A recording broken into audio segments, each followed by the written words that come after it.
नमस्कार। कार्यक्रम कोरोना अर्थतन्त्र दबाव र प्रभावमा यहाँलाई हार्दिक स्वागत छ। म रञ्जन झा। दर्शकवृन्द, नेपाल राष्ट्र ब्याङ्कले आर्थिक वर्ष 2077-78 का लागि मौद्रिक नीति सार्वजनिक गरिसकेको छ। विषम परिस्थितिमा आएको यो मौद्रिक नीतिलाई विशेष गरी उद्योगी व्यवसायहरूले निकै महत्त्वका साथ हेरेका छन्।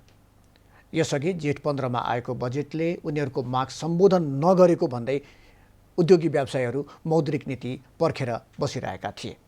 अब मौद्रिक नीति सार्वजनिक भइसकेको अवस्था छ। तर यस मौद्रिक नीतिमा के कुरा समेटिएको छ, कोरोनाको अहिलेको जुन प्रभाव छ, यो प्रभावलाई कम गर्नको लागि मौद्रिक नीतिले के कस्ता उपायहरू अवलम्बन गरेका छ लगायतका विषयमा आज हामी छलफल गर्दैछौँ। र छलफलका लागि हामीसँग हुनुहुन्छ आर्थिक विश्लेषक एवं पूर्व ब्याङ्कर अनल राज भट्टराई र त्यस्तै हामीसँग हुनुहुन्छ नेपाल अटोमोबाइल डिलर्स एसोसिएसनका महासचिव सुनिल रिजाल। अनलजी, नेपाल राष्ट्र ब्याङ्कले मौद्रिक नीति सार्वजनिक गरिसकेको अवस्था छ। शुक्रबार नै सार्वजनिक गर्यो र एउटा विषम परिस्थिति अरू वर्ष झैँ यसपालि थिएन, अलिकति विषम परिस्थिति थियो। कोभिड-19 को समस्या अगाडि छ। अब यस्तो अवस्थामा आएको यो मौद्रिक नीति एउटा अर्थविदको आर्थिक विश्लेषकको नाताले कसरी हेर्नुभएको छ? पहिला त मलाई बसमा बोलाउनु भएकोमा धन्यवाद दिन चाहन्छु रञ्जनजी, र एभेन्यू टेलिभिजनलाई पनि धन्यवाद दिन चाहन्छु। पहिलो त के भनेदेखि यो एकदमै अप्ठ्यारो स्थिति थियो। नेपालको मात्रै नभएर सम्पूर्ण मुलुककै, सम्पूर्ण विश्वकै चाहिँ अप्ठ्यारो स्थितिमा थियो। यसले चाहिँ स्वास्थ्य क्षेत्र र अर्थतन्त्र दुवैलाई निकै नकारात्मक असर परिरहेको अवस्थामा राष्ट्र ब्याङ्कको ठुलो चाहिँ दायित्व थियो। एउटा दायित्व केमा थियो भनेदेखि वित्तीय क्षेत्रको स्थायित्व कायम गर्नुपर्ने र अर्कोतर्फ व्यापार व्यवसायको मनोबल पनि बढाउनु पर्ने, दुईटै अवस्था थियो। त्यो अवस्थामा दुवैतर्फ चाहिँ नेपाल राष्ट्र ब्याङ्कको पहली कदम चाहिँ एकदमै सकारात्मक पक्षमा गएको छ। व्यापार व्यवसायदेखि आजको स्टक मार्केटकै हिसाब हेर्नुहुन्छ भने धेरै उत्साहजनक चाहिने त्यसले एक्सेप्टेन्स गरेको छ। यो सबै चिजले गर्दा मोनिटरी पोलिसीले जुन किसिमको यो अवधारणा ल्याउनु पर्ने थियो, जुन किसिमको चाहिँ यो कोभिडको लागि जुन किसिमको एउटा रेस्पोन्स गर्नुपर्ने थियो, त्यो पूर्ण रूपले रेस्पोन्स गरेको मैले पाएको छु। अब यसमा भनौँ न, कर्जाको ब्याज तथा सामा भुक्तानी गर्नको लागि नगद प्रवाहमा सङ्कुचन भएर जुन किसिमको अप्ठ्यारो परिरहेको थियो, त्यसलाई अब केही हदसम्म 1 वर्षसम्म पनि धकेलिएको छ। एकदमै प्रभावित जस्तो होटल सेक्टरहरू, विभिन्न सेक्टरहरूको लागि 1 वर्षसम्म पनि यसले चाहिने समय दिएको अवस्था छ। जस्तै न्यून भनौँ न प्रभाव परेको लागि पनि 6 महिनाको अवधि दिएको अवस्था छ। र ब्याङ्क तथा वित्तीय संस्थालाई पनि यो जुन असार मसान्तबाट साउन 15 मासम्म उठेको ब्याज तथा ब्याजलाई मात्रै आम्दानीमा गणना गर्ने जुन पुरानो प्रावधानलाई अहिले 90 दिनसम्म लगेको छ। त्यसले गर्दा के भयो भने ब्याङ्क तथा वित्तीय संस्थालाई पनि त्यति ठुलो ब्याज उठाउन दबाब भएन र त्यसले व्यापार व्यवसायमा पनि दबाब दिँदैन। किनभने ब्याङ्क तथा वित्तीय संस्थालाई त्यो यदि 15 दिनमै उठाउनु परेको भए उनीहरूले पनि त्यो दबाब बढिदिन्थ्यो। यसले गर्दा सहजता चाहिँ सबैमा भएको छ। यो सहजता दिन सक्नु नेपाल राष्ट्र ब्याङ्कले अहिले भनौँ न विश्वकै यो अप्ठ्यारो परिस्थिति, यो कसैले चाहेर भएको परिस्थिति होइन, यो परिस्थितिमा चाहिँ एकदमै राम्रो हिसाबले ट्याक्टफुल्ली गरेको छ। यो वर्ष दिन अब हामीलाई के भयो भने 1 वर्ष 12 महिनाको लगभग समय प्राप्त भयो। यो 12 महिनामा अब हामीले अरू नीतिगत व्यवस्था पनि गर्न सक्छौँ र व्यापार व्यवसायले पनि कसरी चलायमान गर्न सकिन्छ भन्ने कुरा सक्छ। यसलाई हामीले एकदमै सकारात्मक हिसाबले एकदमै ढङ्गले आएको छ भन्ने कुरा चाहिँ मैले भनौँ न मेरो एनालाइसिसमा त्यो देखेको छ। सुनिलजी, तपाईँ नेपाल अटोमोबाइल्स डिलर एसोसिएसनबाट पनि आबद्ध हुनुहुन्छ र निजी क्षेत्रमा सँग आबद्ध हुनुहुन्छ, व्यवसायी पनि हुनुहुन्छ। उद्योगी व्यवसायहरूले निकै अपेक्षा गरेका थिए यसपालिको यो मौद्रिक नीतिबाट। हुन त बजेटसँग पनि निकै अपेक्षा गरे, तर बजेटसँग केही असन्तुष्टि थियो उनीहरूको। त्यसपछि मौद्रिक नीति अहिले आएको छ। यो मौद्रिक नीतिलाई समग्र उद्योग व्यवसायी क्षेत्रले चाहिँ कसरी हेरेको छ? पुनः नमस्कार एकचोटि। अब यो समग्रमा अत्याधिक राम्रो को रूपमा हामीले लिएका छौँ मौद्रिक नीतिलाई। त्यही पनि अब हाम्रो क्षेत्र चाहिँ अटोमोबाइल क्षेत्र भएको कारणले गर्दाखेरि हामी अटोमोबाइलको क्षेत्रमा आउने, तर समग्रमा कुरो गरौँ, त्यसपछि हामी अटोमोबाइलको पनि कुरो गर्ने।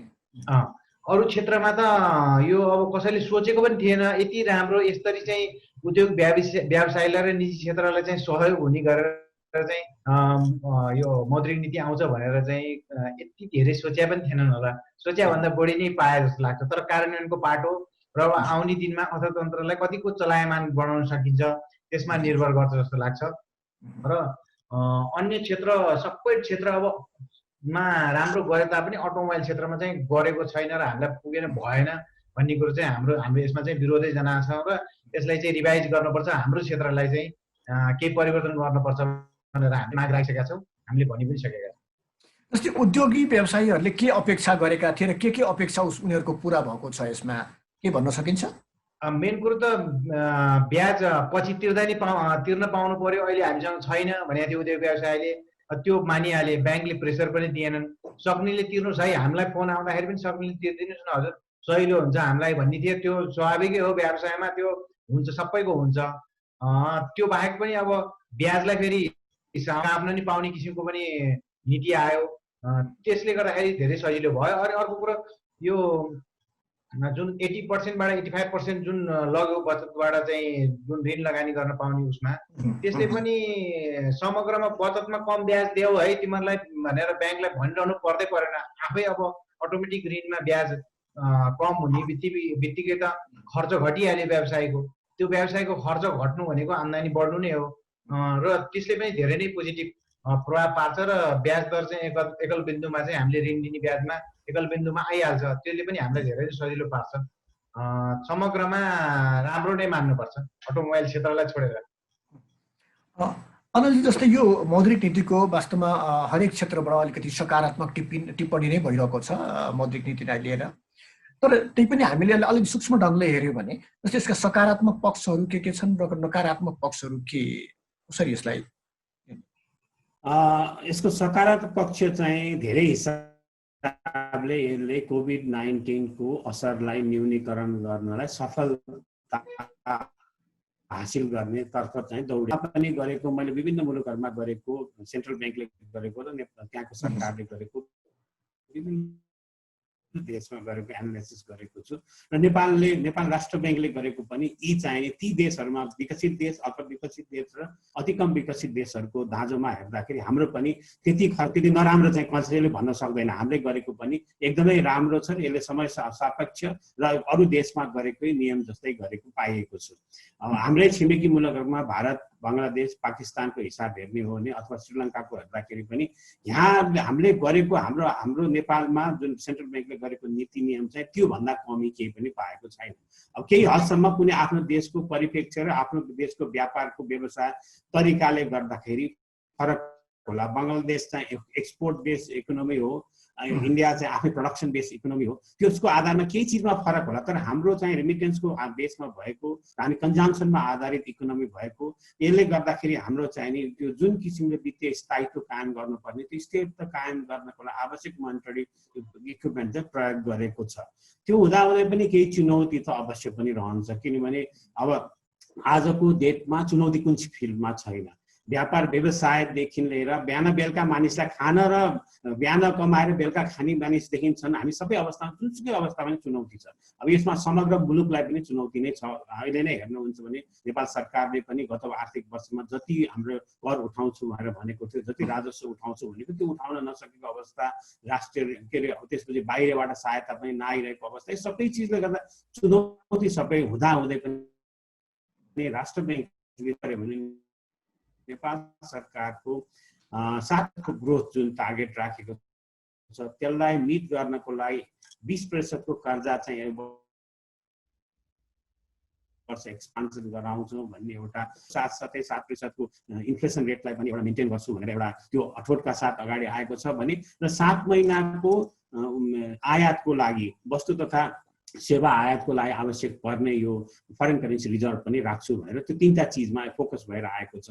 अब यसमा चुनौती चाहिँ केमा देख्छु भनेदेखि, अब यो हामीलाई अहिलेको बेलामा रिसोर्सेसमा चाहिँ क्रन्च हुन सक्छ, किनभने हामीलाई 20% कर्जा ग्रोथ गर्नको लागि अहिले हाम्रो 3200 अर्ब रुपियाँ लगभगको कर्जा छ। त्यसमा 20% भनेको मतलब करिब 650 जति अरब रुपियाँ हामीलाई चाहिन्छ। 650 अरब रुपियाँ चाहिँ स्रोत सिर्जना हुन नेपालमा अब आफ्नो इन्टरनल सोर्स भनौँ न त्यो सिर्जना हुन गाह्रो अवस्था छ। त्यो एउटा त्यतातर्फ चुनौती छ भने फेरि अर्कोतर्फ के छ भन्ने चुनौती अहिले जस्तो भइचालो आएको वर्षमा हेर्नुभयो भने के थियो भन्दाखेरि त्यो बेलामा कन्जम्सन माग घटेको थिएन, खालि इन्भेस्टमेन्ट घटेको थियो।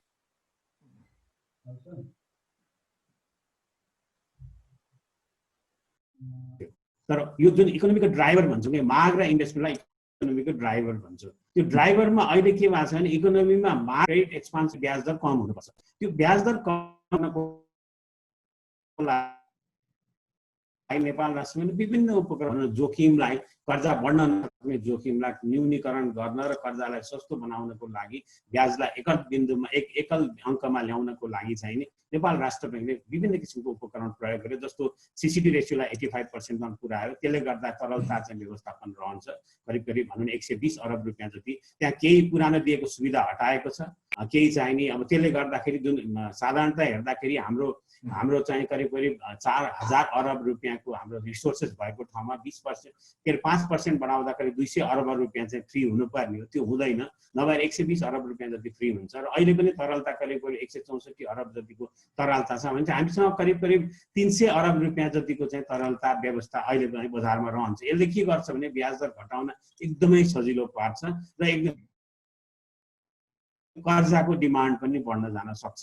चुनौती केमा रहन्छ भने 20% पुग्छ कि पुग्दैन भन्ने एउटा चुनौती रहन्छ।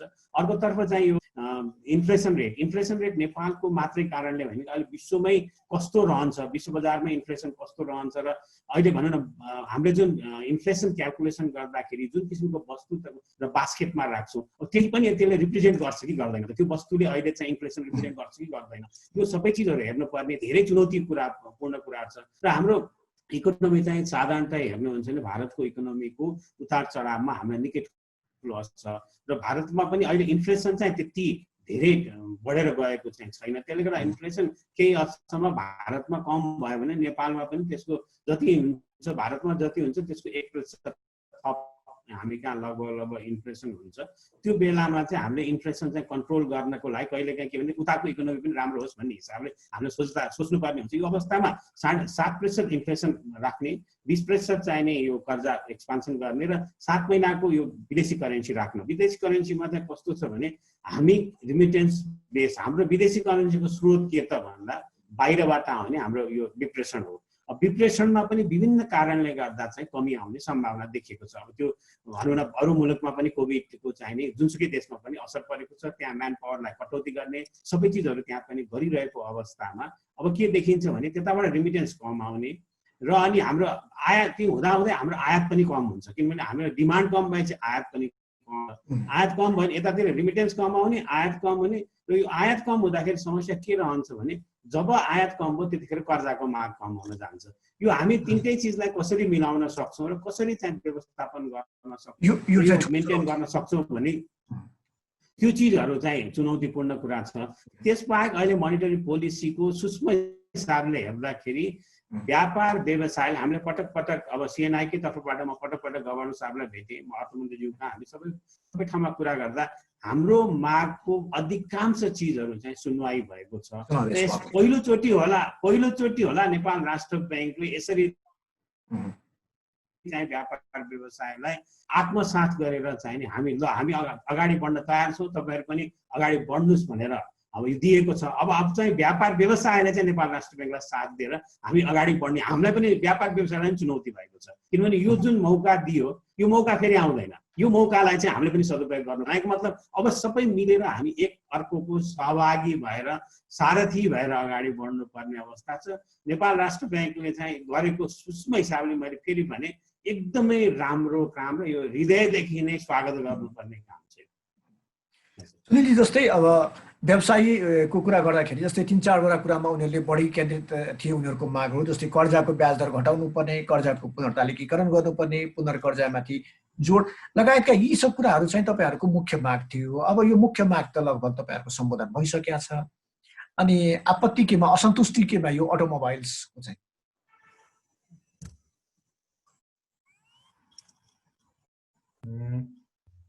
यस्तो छ। अब यो अघि भट्टराई सरले पनि भन्नुभयो 7% आर्थिक वृद्धि दरको लागि चाहिँ 20% लोनमा चाहिँ इन्क्रिज हुनुपर्छ भन्नुभएको थियो। के त्यो लोनमा इम्प्रुभलाई हामीले अटोमोबाइल क्षेत्रलाई प्यासिभ बनाएर सक्छौँ त? प्यासिभ कहाँनिर भयो भन्दाखेरि हामीले मागेको थियौँ कर्जाको सीमा चाहिँ 50%बाट चाहिँ 10% डाउन पेमेन्ट गरेपछि गाडी हामीले अथवा जनताले खरिद गर्न चाहनेले चाहिँ खरिद गर्न पाउनु पर्यो भन्ने कुरा थियो हाम्रो। पहिला हरेक वर्ष 20% को ग्रोथ थियो। त्यो 20% ग्रोथ भनेको ट्रक बस लगायत साना गाडीहरूमा गरेर प्रत्येक वर्ष 20% गरेर गाडीहरू वृद्धि भइरहेको थियो।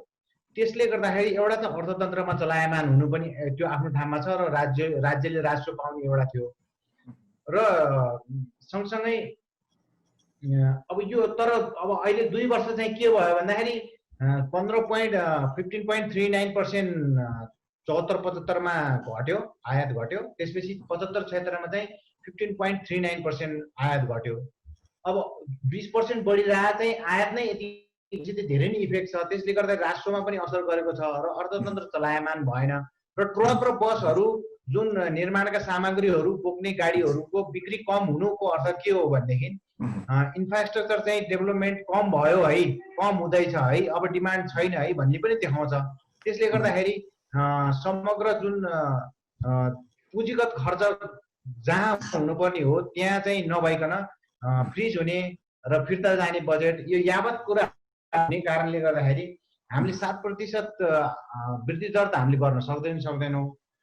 त्यहाँ त्यो सँगसँगै यो अटो लोन पनि 50% गर्नाले त्यो एउटा समस्या भयो हाम्रो। अर्को कुरा चाहिँ जुन आम्दानीको 50% मात्रै किस्ता तिर्ने गरेर मात्र गाडी खरिद गर्न पाउने भनेर जुन नियम बनाएको छ त्यसमा पनि उहाँहरूले एज इट इज नै क्याप लगाइदिनु भयो। त्यसले गर्दाखेरि पनि गाडी बिक्री हुन त ठप्पै हुन्छ। यसले गर्दाखेरि अर्थतन्त्र चलायमान नहुने आफ्नो ठाउँमा छ, राष्ट्र उठ्ने आफ्नो ठाउँमा छ र सरकारले राखेको लक्ष्य पनि नपुग्ने हो कि त्यसले गर्दा रिभाइज गर्न पर्ने हो कि भन्ने हाम्रो माग हो। र हाम्रो माग यो मेन दुईटा कुराहरुमा चाहिँ पूरा हुन सकेन। यी नै हुन् हाम्रो मेन दुईटा माग पूरा भयो। अनन्तजी, खास यो के अरे यो दुईटा क्षेत्रका जस्तै हरेक क्षेत्रबाट बडा सकारात्मक टिप्पणी भइरहेको छ यो मौद्रिक नीतिलाई लिएर, तर एउटा यो अटोमोबाइल सेक्टर र अर्को चाहिँ लघु वित्त क्षेत्र, यी दुईटाका व्यवसायीहरूले अलिकति असन्तुष्टि जनाउँदै आएका छन्। खास यो असन्तुष्टि के यिनीहरू मतलब उहाँहरूको के माग सम्बोधन हुन नसकेको हो या मौद्रिक नीतिमा उहाँहरूलाई नसमेटिएको हो? केही हदसम्म एकदमै पक्का कुरा हो। भनौँ न जस्तो लोन टु भ्यालु र लोन टु इन्कम रेसियोजहरूमा चाहिँ के एडजस्ट गरिदिनु पर्यो भनेर सबैको पनि माग थियो। किनभने अहिलेको बेलामा आम्दानी नै कम भइरहेको अवस्था छ। जस्तो विगतको समयमा जसले जागिर खाइरहेको थिए अथवा इम्प्लोइमेन्टमा थिए, जो स्वरोजगारमा थिए, विभिन्न किसिमको आय आर्जन गरिरहेका थिए, तिनीहरूको आय आर्जन हुने अवस्था छैन। अहिले हेर्नुहुन्छ भने कतिपय मानिसले घरमै भाडामा लगाइरहेको थियो भने भाडा नपाउने र घरको आफैले भाडा वेब गरिदिनु पर्ने अवस्था छ। 2-3 महिनाको हामी छोडिदिन्छौँ, तपाईँ नतिर्नुहोस् भन्ने अवस्था आइरहेको छ। त्यसले गर्दा त्यो इन्कम पनि भइरहेको इन्कम पनि भनौँ न नहुन सक्ने सम्भावना देखिन्छ। जस्तो अहिले नै हेर्नुहुन्छ भने काठमाडौँ महानगरपालिकाले यो कर तिर्दा घरको करदा चाहिँ छुट दिन्छु, तपाईँहरू आउनुहोस् भनेर यदि 1 महिनाको तपाईँले बाद छुट गर्नु भएको छ भने हामी ट्याक्स पनि छुट गर्छौँ भने यी सबै चिजहरू आइरहेको बेलामा इन्कम चाहिँ घटेको छ। इन्कम घट्दाखेरि इन्कम टु त्यो लोन रेसियोमा चाहिँ त्यसले साँच्चै नै यसले प्रब्लम चाहिँ क्रिएट गर्छ। त्यसमा सायद नेपाल राष्ट्र ब्याङ्कले अब मोनेटरी पोलिसीको सर्कुलर निकाल्दाखेरि केही हदसम्म त्यसमा एड्रेस गर्न सक्ला। सबै कुरा चाहिँ मोनेटरी पोलिसी भित्रै हुन्छ भनेर भन्न पनि सकिँदैन, किनभने नेपाल राष्ट्र ब्याङ्कले कतिपय चिज चाहिँ डाइरेक्टिभ्सबाट पनि गर्न सक्छ। त्यसलाई आवश्यक भएमा त्यसलाई सुधार चाहिँ गर्न सक्ला। त्यस्तै लघु वित्तमा पनि जुन किसिमको ब्याजमा 15% मात्रैसम्म लिन सक्ने भन्ने कुरा गरिएको छ र त्यसलाई पनि मर्जरमा जाने भन्ने कुरा गरिएको छ। त्यो हिसाबले पनि अब कस्ट अफ फन्ड कसरी म्यानेज गर्ने, त्यसलाई कसरी चाहिँ भनौँ न आफ्नो उनीहरूले पनि कसरी चलायमान गर्ने भन्ने कुराहरूमा इस्युजहरू छ। त्यो इस्युजहरूलाई चाहिँ के भने अब त्यो इफिसियन्सी बढाउनु पर्यो। लघु वित्तीय संस्था भने नेपाल राष्ट्र ब्याङ्कले गर्ने संस्था हो। यदि त्यहाँ अप्ठ्यारै पर्छ भने मोनेटरी पोलिसी प्रत्येक 3-3 महिनामा रिभिजन भइहाल्छ, किनभने उसले लाइसेन्सिङ दिएको संस्थालाई अप्ठ्यारै पार्ने हिसाबले चाहिँ नेपाल राष्ट्र ब्याङ्क जाँदैन। त्यसको उद्देश्य फेरि एक्सेस टु फाइनेन्स बढाउने हो। एक्सेस टु फाइनेन्स बढाउनको लागि यदि त्यही जुन साना तथा एकदमै अति विपन्न वर्गमा कर्जा दिने जुन संस्था खडा भएको छ त्यसलाई नै हामीले सङ्कुचन गर्न खोज्यौँ भने त्यो अवश्य पनि त्यसले चाहिँ फङ्सन गर्न सक्दैन। नेपाल राष्ट्र ब्याङ्कको त्यो सोचाइ होइन। नेपालको सोचाइ के भने तपाईँहरू इफिसियन्ट भएर कर्जा त्यो आफ्नो डिपोजिट चाहिँ म्यानेज गर्नुहोस्, स्रोतको म्यानेज गर्नुहोस्। तर त्यो उपभोक्ता जसले चाहिँ साना तथा मझौला एकदमै विकटमा बसेका छन् उनीहरूको कर्जाको दर चाहिँ नि अब अहिले सरसर्ती हेर्दा के देखिन्छ भने ठुल्ठुलो कर्पोरेट क्लाइन्ट र ठुल्ठुलो व्यापार व्यवसाय पनि घर जग्गा गाडीको कर्जामा चाहिँ 9-10%, जब साना कर्जाहरू छन् तिनीहरूमा चाहिँ 25%, 21%, 18% त्यो जानु भएन। त्यस कारण त्यहाँ पनि कर्जाको ब्याज दरमा केही सीमित आउनु पर्यो। त्यहाँ पनि एउटा उद्देश्य के भन्नेको मतलब भने आजको डेटमा फर्मल सेक्टर केही समय अगाडिको हाम्रो तथ्याङ्क विभागको तथ्याङ्कै हेर्दाखेरि पनि के देखिन्छ भने नेपालमा 10 लाख लगभग इन्टिटीहरू छन्। त्यसमध्ये 5 लाख मात्रै दर्ता छन्, 5 लाख दर्ता भएका छैनन्। अब उनीहरूले स्वरोजगारमा काम गरेका छन्। अब उनीहरूले विभिन्न किसिमका कामहरू गरिरहँदाखेरि उनीहरूको चाहिने अब भनौँ न स्रोत के त, त्यो स्रोत चाहिने उनीहरू फर्मल्ली पनि रेजिस्टर्ड छैनन्, इन्फर्मल्ली पनि काम गरिरहेका छन्। उनीहरूको आम्दानी पनि त्यो कस्तो छ उनीहरूले ती चिजहरूलाई हेर्दाखेरि चाहिँ नि अब उनीहरूको लागि सेवा दिनको लागि आएको माइक्रो फाइनेन्स बिजनेस भएको हुनाले हेर्नुहुन्छ भने त्यो माइक्रो फाइनेन्समा regulatory requirement, reporting requirement, balance सिटको चाहिने त्यो डाटा दिने अफसाइट अनसाइट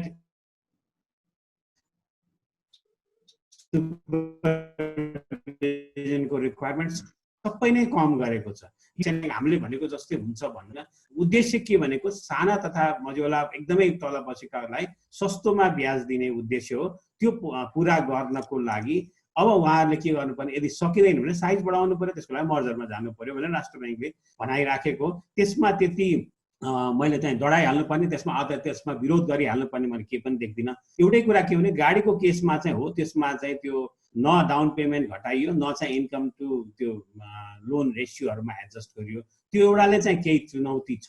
तर त्यसमा पनि हामीले अर्को तर्फबाट के हेर्नुपर्छ भने नेपालमा व्यापार घाटा बढ्दै जाने र नेपालको चाहिने यो एक किसिमले हेर्दा ब्यालेन्स अफ पेमेन्टमा प्रेसर पर्न सक्ने सम्भावना देखिएको हुनाले यो यसमा केही हदसम्म नेपाल राष्ट्र ब्याङ्कले पनि यो भनौँ न यो व्यापारको भन्दा पनि के हिसाबले हेऱ्यो भने यो ब्यालेन्स अफ पेमेन्टलाई 7 महिनाभित्र हाम्रो जुन भनौँ न विदेशी करेन्सीको रिजर्भलाई कसरी मेन्टेन गर्ने भन्नको लागि केही हदसम्म त्यो सेक्टरलाई चाहिँ अहिले पखै एकछिन त्यो हामी अलिकति समयपछि चाहिँ त्यसलाई गर्छौँ। अहिले चाहिँ नि यही पुरानै व्यवस्थामा जाउँ भन्ने हिसाबले गरेको हो। यसमा नेपाल राष्ट्र ब्याङ्कले धेरै समय रोकेर पनि राख्दैन, किनभने जति रोकियो त्यसले चाहिँ सरकारको राजस्वमा पनि असर पर्छ। एक किसिमले हेर्नुहुन्छ भने एउटा गाडी आउँदाखेरि 2टा गाडी बराबरको राजस्व चाहिँ सरकारले लिएको हुन्छ भनेपछि त्यो सरकारको राजस्व पनि कम हुने भएको हुनाले केही समयपछि चाहिँ सुधार आउला। अहिले मोनेटरी पोलिसी आउँदैमा आएपछि यो ब्यालेन्स अफ पेमेन्टको कुराहरू सबै एकचोटि क्लियर पिक्चर आइसकेपछि नेपाल राष्ट्र ब्याङ्कले यसमा सुधारका क्रमहरू जान्छ होला। म चाहिँ त्यसमा आशावादी छु। अहिले केही समय चाहिँ हो अटो सेक्टरमा चाहिँ त्यति जुन किसिमको माग थियो त्यो समय भएको छैन। सुनिलजी, जस्तै अब यो लामो समयदेखि अब चैत्रदेखि नै चैत्र 11 गते लकडाउन भयो, त्यसपछि लगभग आर्थिक गतिविधि ठप्प नै भएको जस्तो अवस्था देखियो। अब मौद्रिक नीति पनि आइसकेको छ। अघि नै तपाईँले भन्नुभयो वास्तवमा उद्योग व्यवसायीहरूको लागि त यो राम्रो बडा सकारात्मक कुराहरू यसमा छन्। के यो अब आइसकेपछि हामी के नेपालमा जुन उद्योग व्यवसाय छ यही पुरानै अवस्थामा यी फर्किन्छन्, पुनः यसले गति लिएला भनेर कति अपेक्षा गर्न सकिन्छ, कति आशा गर्न सकिन्छ अहिलेको अवस्थामा?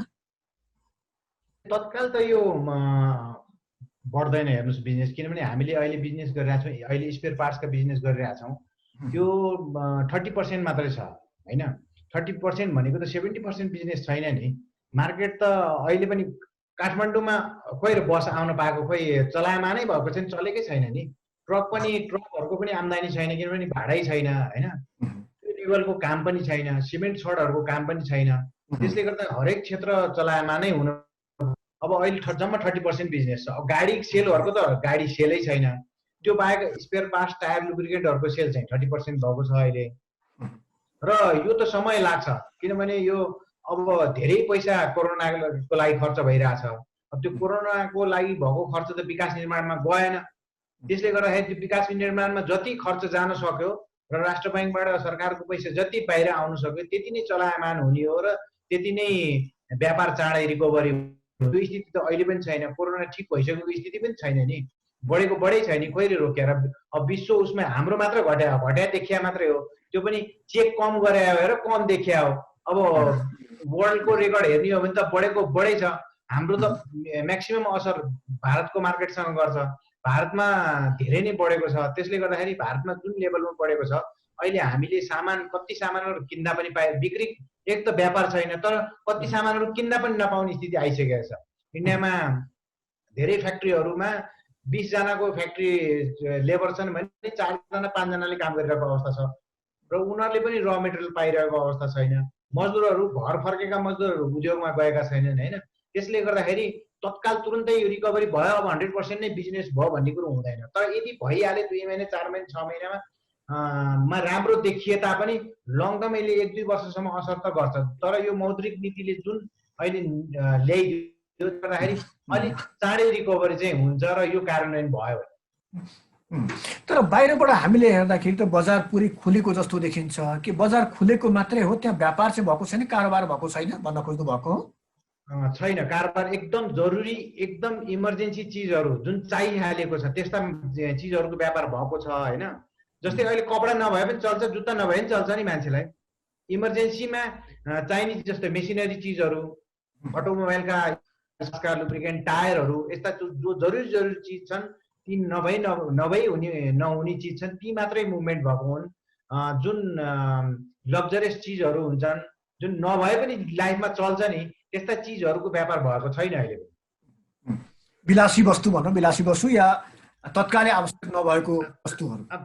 विलासी वस्तु त झन् छँदै छैन र तत्काल आवश्यक नभए नि चल्ने, जीवन चल्ने हुन्छ नि त्यस्ता चिजहरूको व्यापार पनि एकदम कम छ। के पैसा नभएर कि मान्छेले किन्न नखोजे अहिले जोगाएर राखेका हुन् भोलि पर्सि? होइन, एक त जोगाउन पनि पर्यो, जोगाएको पनि छन् हैन। एक त यस्तो लेभल छन् जसरी जोगाउने हैन, उनीहरूले त डेली कमाएर डेली खाने हुन्। जति कमाए त्यति खाने हुन् के, धेरै कमाए धेरै खाने, त्यस्ता तबका धेरै छन् के नेपालमा। त्यसले गर्दाखेरि काम कमै छ। जस्तै अब 30% बिजनेस मका छ भनेपछि मका लेबर अनलोड गर्थ्यो, सामान अनलोड गर्थ्यो, 10 जना 12 जना लेबर चाहिन्थ्यो। अब 2 जनाले 1 जनाले हुने भयो क्या। ती अर्कोले त काम पाएन नि त, ती पार्ट टाइम लेबरहरू छन् कि त्यस्ता चिजहरू त धेरै ठाउँमा हुन्छन्। त्यसले गर्दाखेरि रिकभरी भएको छैन। म अनलजी कहाँ आउन चाहन्छु।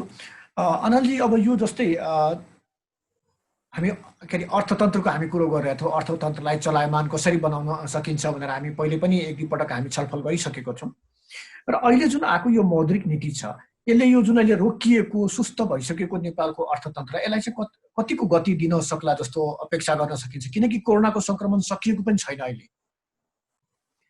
हामीले त्यसमा हेर्दा दुईटा चिज हेर्नु पर्यो, डिमान्ड साइड र सप्लाई साइडको कुरा हेर्नु पर्यो। अब डिमान्ड साइडमा के छ भने यसले कर्जाको डिमान्ड साइड र सप्लाई साइडमा, सप्लाई साइडको लागि यथेष्ट अहिले चाहिँ रकम सिर्जना गरिदियो भनेको त अहिले तरलता पनि छ, फेरि थप तरलता पनि दिएको छ, ब्याज दर पनि कम गर्ने माहौल क्रिएट गरिदिएको छ। सप्लाईमा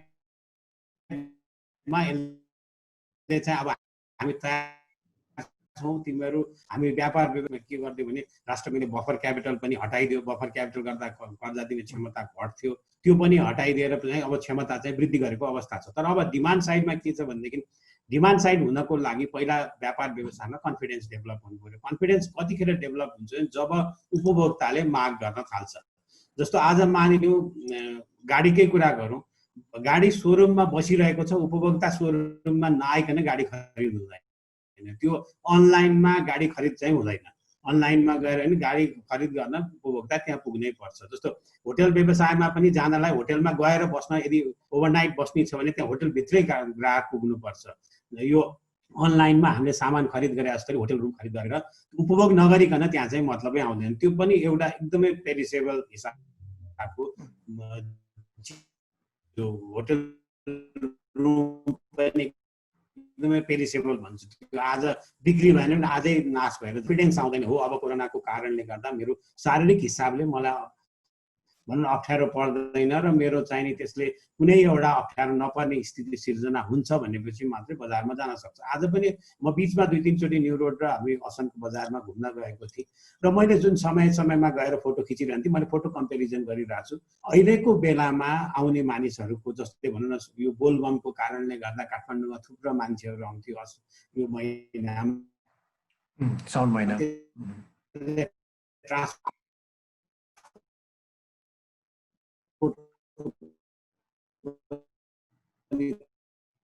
थुप्रो कुराहरू हुन्थ्यो। यो सबै कम हुँदाखेरि एउटा व्यापार व्यवसायलाई सामान किन्न जाँदैन। जबसम्म रिटेल फुटफल हुँदैन तबसम्म चाहिँ नि व्यापार हुन सक्दैन। आजको डेटमा तपाईँले न्यू रोडमै भएको अथवा विशाल बजारमा भएको विभिन्न ठाउँको व्यापार व्यवसाय गर्ने सबैलाई सोध्नुभयो भने महिनाको कारोबार र दिनको कारोबारको हिसाबले हेर्नुभयो भने त्यहाँनिर एक दिनको कारोबार चाहिँ पहिला हुने एक दिनको कारोबार 30% कारोबार भएको अवस्थाहरू छ। यो त्यो सबै चिज हेर्दाखेरि किनभने उपभोग्य सामान जसले चाहिँ दैनिक उपभोग्यमा आवश्यक पर्ने खाद्यान्न र केही दैनिक आवश्यक चिजहरू बाहेक अहिले चाहिँ नि उपभोक्ताले माग गरिरहेको अवस्था छैन। भएको कारणले गर्दा जबसम्म माग सिर्जना हुँदैन तबसम्म चाहिँ नि कर्जाको सप्लाई साइड राम्रो भएर पनि केही हुँदैन। अब यो नेपाल राष्ट्र बैंकको काम चाहिँ डिमान्ड क्रिएट गर्ने होइन, त्यो डिमान्ड क्रिएट गर्ने काम चाहिँ सरकारको काम हो। सरकारले रोजगारी सिर्जना गरिदिनु पर्यो, सरकारले अपर्च्युनिटी क्रिएट गरिदिनु पर्यो, सरकारले करको दर घटाएर चाहिँ उपभोक्ताको हातमा बढी पैसा पठाइदिनु पर्यो। यो सबै चिज गर्ने काम सरकारको हो। सरकारको जुन वित्तीय नीति आएको थियो, बजेट आएको थियो, पनि स्रोत नभएको कारणले गर्दा अहिले नै हेर्नु भन्छ नि विगतको वर्षमा पनि उसले जति स्रोत उठाउने थियो पाएको छैन भनेपछि सरकारसँग पनि स्रोत छैन, सरकारले पनि राहत दिन सक्ने अवस्था छैन। त्यसले गर्दाखेरि अहिलेको बेलामा चाहिँ नि जबसम्म उपभोक्ताको हातमा नगद प्रवाह पुग्दैन, आम्दानी बढ्दैन, तबसम्म चाहिँ कर्जाको माग व्यापार व्यवसाय सञ्चालन हुन गाह्रो छ। अब यसमा सुनिलजीले भन्नुभएको जस्तै हामीले रिकभरीलाई चाहिँ नि हामी यसलाई के लिन्छौँ भने एकदमै यो लामो समय यसलाई एउटा लामो समय लाग्छ र यो वर्षको यदि हामी कोभिडको कारण भनौँ न यदि खोप आयो अथवा चाहिँ यो एकैचोटि हराएर गयो भने पनि हामीलाई यो रिकभरी मेन्टेन गर्नको अर्को 3 महिना 4 महिना चाहिँ फेरि व्यवस्थापन गर्नतर्फ लाग्छ। किनभने अहिलेको सप्लाई चेन जुन बिग्रेको छ, सप्लाई चेनै बिग्रेको छ, त्यसलाई फेरि लिङ्किङ गर्नको लागि अप्ठ्यारो छ। अहिले नै हेर्नुहुन्छ हामी कहाँ सर्फेस ट्रान्सपोर्टमा ट्रकहरूबाट सामान ढुवानी हुन्छ, महिनौदेखि त्यसै राखेको ट्रकलाई चलाउनु पर्दा सबैले एकचोटि रिपेयरमा जानुपर्छ। त्यो रिपेयर गर्नको लागि एकैचोटि जाँदाखेरि त्यहाँ पनि समय लाग्छ। भनेको मतलब के भने यी सबै चिज गर्नको लागि हामी कहाँ चाहिँ एउटा लामो समय अझै पनि लाग्छ। हामीले अहिले पनि भनौँ न केही हदसम्म हामीले खुकुलो गऱ्यौँ व्यापार व्यवसायलाई, तपाईँहरू आउनुहोस् बजारमा जानुहोस् खरिद बिक्री गर्नुहोस् भनेर भन्दाखेरि पनि त पब्लिक त रिटेल फुटफल गरेन, बजारमा जान चाहेन। भनेपछि न पब्लिक जान चाहन्छ न व्यापार व्यवसाय पनि। अब 3 फिट परको दूर खेर व्यापार व्यवसाय रिटेल कसरी हुन्छ, त्यो पनि एउटा समस्या छ। यो सबै समस्या अब यो न्यू नर्मलको कारणले गर्दा यो भनौँ न हामीलाई चुनौती छ। तर अब के भने चुनौती छ भने डराएर बस्ने कुरा आउँदैन। अब बिस्तारै चाहिँ नि एडप्ट हुँदै जान्छौँ र माग पनि बढ्दै जान्छ। तर समय चाहिँ नि अर्को 6-7 महिना त मिनिमम पनि व्यवस्थापनमा लाग्छ, त्यसपछि चाहिँ बिस्तारै रिकभरी फेजमा जान्छ। सुनिलजी, अब यो कार्यान्वयनमा चाहिँ कतिको अप्ठ्यारो, के कस्तो अप्ठ्यारो गाह्रो देख्नु भएको छ तपाईँले?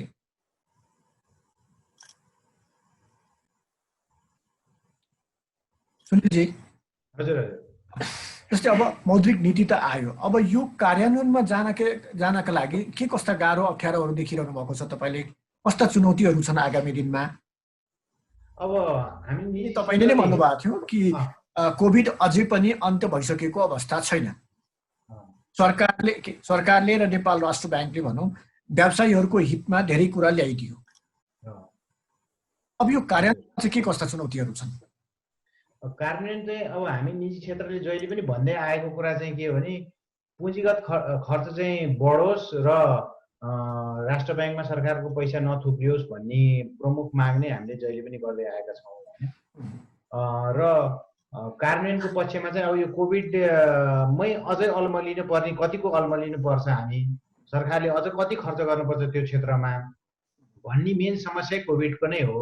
र त्यो कोभिडले हामीलाई समस्या पारेन र कोभिडलाई अलिकति सिरियसली लिएर अब यो कोभिड भनेको यस्तै हो र यसलाई चाहिँ अब यो निर्मूल पार्न सकिँदैन, यही यसैमा रहेर मर्दै काम गर्ने या बाँच्दै काम गर्ने हो, त्यो सोचेर एकदम आफूलाई जतन गरेर काम गर्न सक्यो भने चाहिँ हामी चाँडै नै रिकभरी हुन्छौँ र समस्या केही पनि आउँदैन।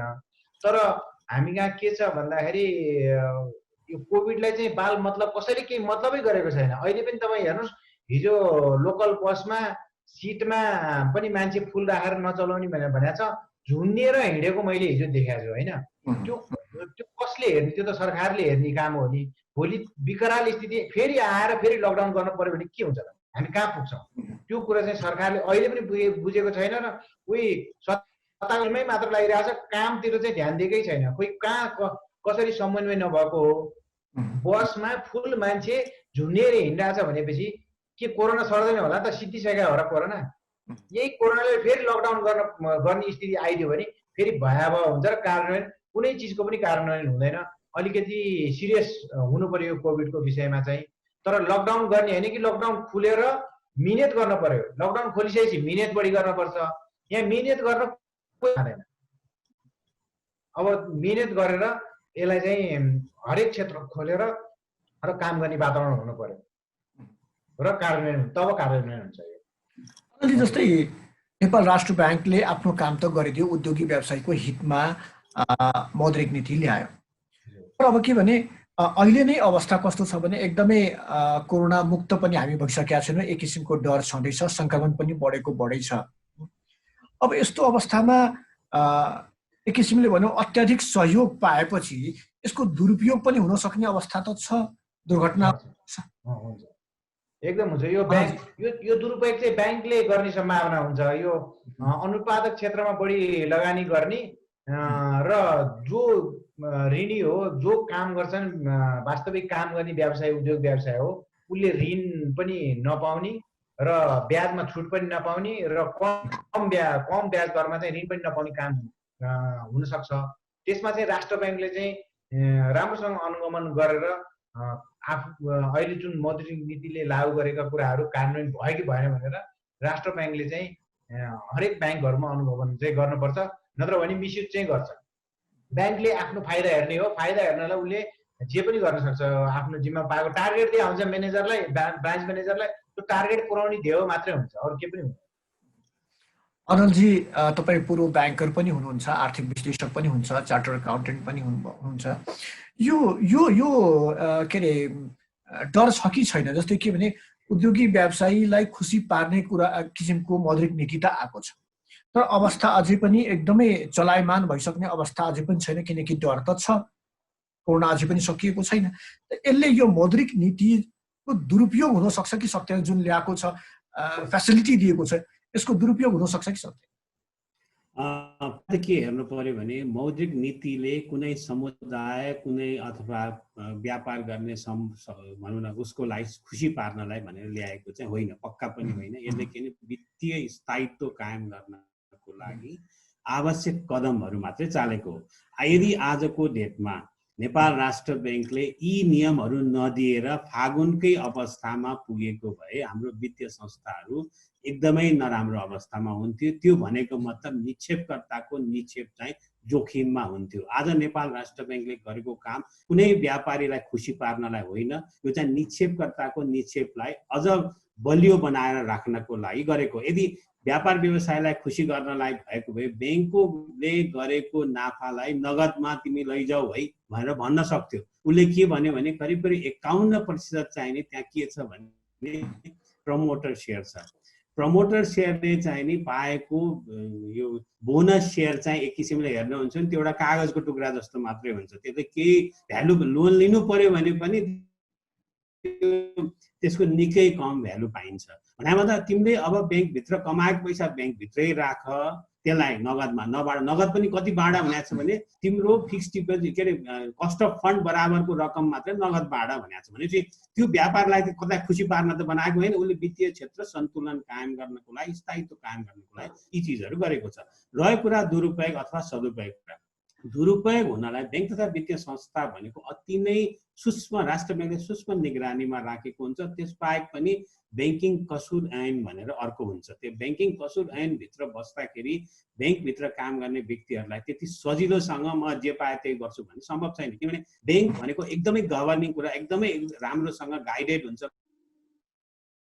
प्रिन्सिपलले गाइडेड हुन्छ। हो केही हदसम्म ब्याङ्कलाई चाहिँ आफ्नो टार्गेट ड्रिभन हुन्छ। उनीहरूले चाहिँ नि यदि ब्याङ्कहरूले व्यापार बढाउन चाहेनन्, ब्याङ्कहरूले चाहिँ व्यापार व्यवसायमा एप्रोच गरेनन् भने कर्जाको त के हुन्छ भने व्यापार व्यवसायलाई पनि त्यसले के दियो भन्दाखेरि कर्जा सपिङ गर्ने मौका त दियो नि। हामी बजारमा गयौँ, एउटा मात्रै पसल छ भने हामीले खरिद गर्ने ठाउँ त्यही मात्रै हुन्छ। यदि त्यहाँ 20 वटा पसल खुल्यो भने हामी के गर्छौँ भने जुनमा सस्तो छ त्यो ठाउँमा गएर जान दिन्छौँ। यो कम्पिटिसन हुनु त व्यापार व्यवसायको लागि एकदमै राम्रो कुरा हो। तर कम्पिटिसन हुँदा धेरै पनि प्लेयर भयो भने त्यसले के गर्छ भने कस्ट बढ्न जान्छ। त्यही भएर नेपाल राष्ट्र मैले के भन्यो भने अब यो कस्ट पनि बढ्ने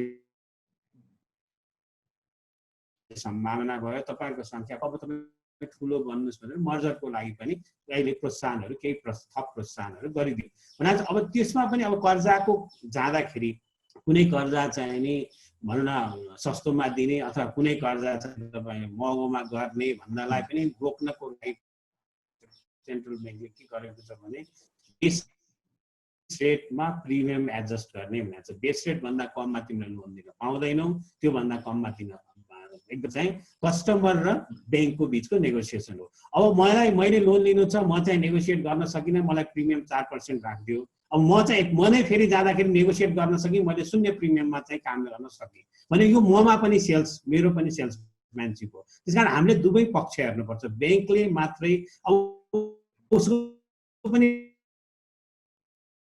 व्यापार गर्न पछि हामी चाहन्छौँ ब्याज दर कम होस्। ब्याङ्क बिन्दुमा इक्विलिब्रियम भन्छौँ, इक्विलिब्रियममा गएपछि हामी एग्रिमेन्ट गर्छौँ। त्यसकारण ब्याङ्कलाई मात्रै दोष दिने पनि कुरा छैन। त्यसमा कहिलेकाहीँ हामी व्यापार व्यवसायले पनि के सोच्नु पर्यो भने हाम्रो नेगोसिएसन स्किल नपुगेको हो कि, हामीले त्यहाँनिर बार्गेन गर्न नसकेको हो कि, हामी 28-27 वटा ब्याङ्क अथवा फाइनेन्स कम्पनी छ अर्कोमा हामी जान नसकेको हो कि, हाम्रो बजारको बारे हामीलाई ज्ञान नभएको हो कि, त्यो सबै कुरा हेर्नुपर्छ। त्यसकारण ब्याङ्क पनि एउटा के भने पब्लिक इन्टिटी हो। त्यहाँ पनि के भने एउटा कुनै भनौँ न कुनै समूहले डिक्टेट गरेर जाने हुँदैन। त्यहाँ गर्नको लागि कर्पोरेट गभर्नेन्सको एकदमै ठुलो चाहिने कुरा छ। गरेमा कारबाही चाहिँ हुने पनि धेरै र बर्खास्तै गर्ने र नालायकको ब्याङ्किङ सेक्टरमा कामै गर्न नमिल्ने गरेर पनि बर्खास्त गरेको केसहरू छ।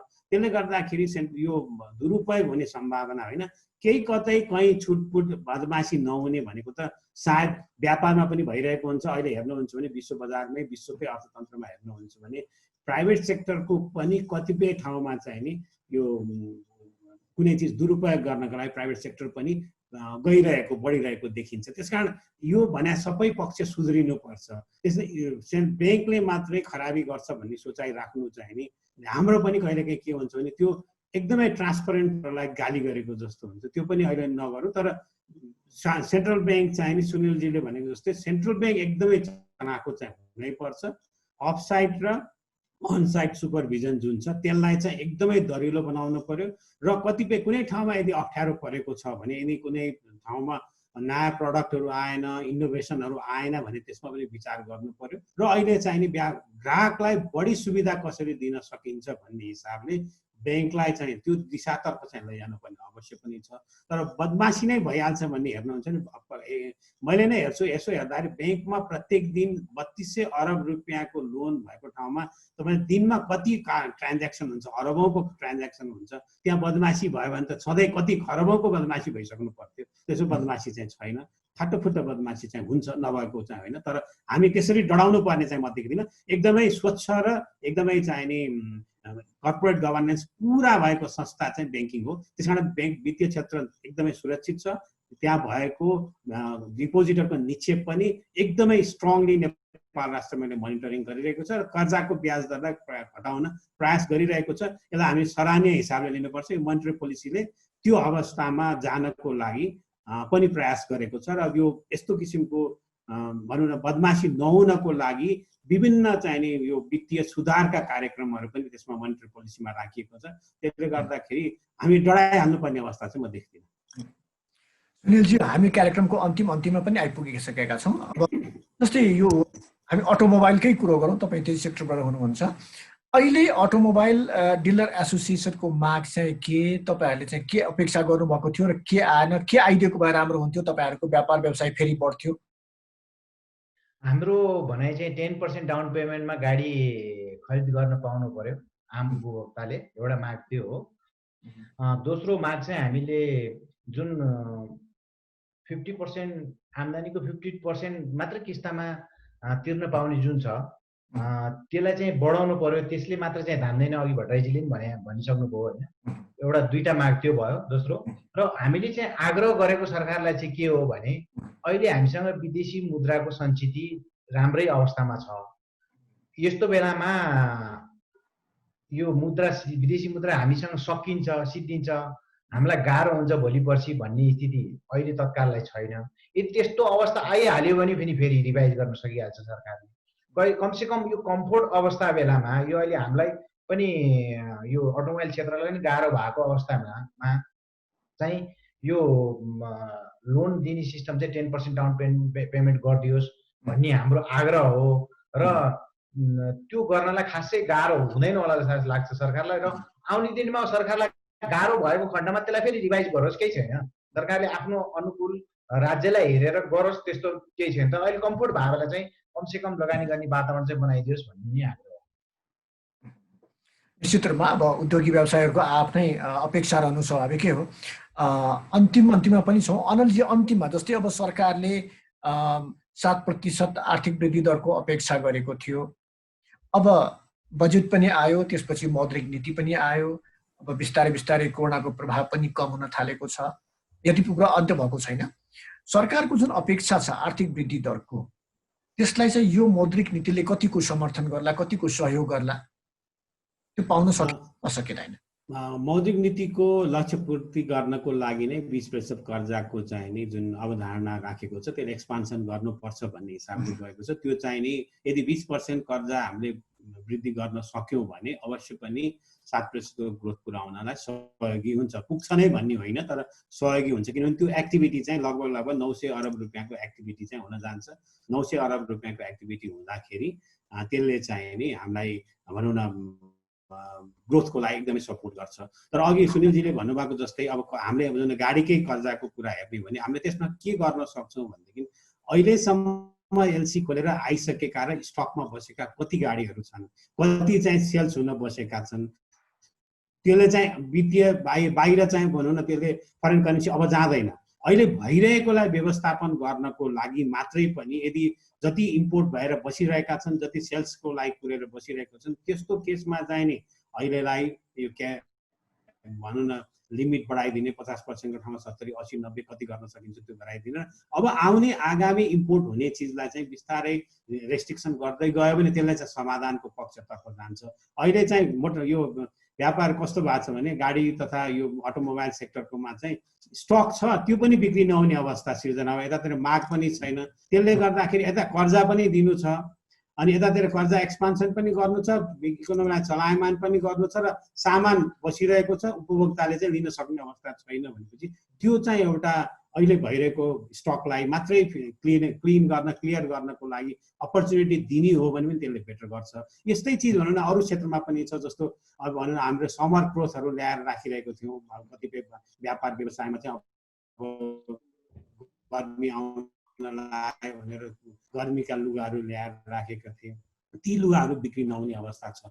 त्यस्तोलाई पनि स्टक क्लियरेन्स कसरी गराउन सकिन्छ, कसरी तिनीहरूलाई चाहिँ उपभोक्ताले चाहिँ दिन सक्छन् भने त्यो किसिमको उपभोक्तालाई अब बजारमा गएर बजारबाट सामान किन्न सक्ने क्षमता दिलाउनु पर्यो। त्यसको लागि कि इन्कम बढाइदिनु पर्ने हुन्छ कि चाहिँ उनीहरूलाई राहत दिनुपर्ने हुन्छ। अब यो राहत कसरी दिने, त्यसको लागि भनौँ न कुनै मिल्छ भने भ्याट घटाइदिने हो कि त्यस्तो चिजमा चाहिँ भनौँ न स्टक क्लियरेन्स गर्दाखेरि तपाईँको पुरानो स्टक क्लियरेन्स गर्दा अहिले एकपटकलाई भ्याट तपाईँहरूलाई छोडिन्छ भने पनि त्यसको मूल्य घट्न जान्छ र उनीहरूले चाहिँ नि ग्राहकहरू अलिकति आकर्षित हुन सक्छन् कि भन्ने कुरा हो। यो सबै चिज चाहिँ कम्बिनेसन र त्यो चाहिँ नेपाल सरकारको दायराभित्र पर्ने भएको हुनाले मोनेटरी पोलिसीले जति हदसम्म गरेको छ, जति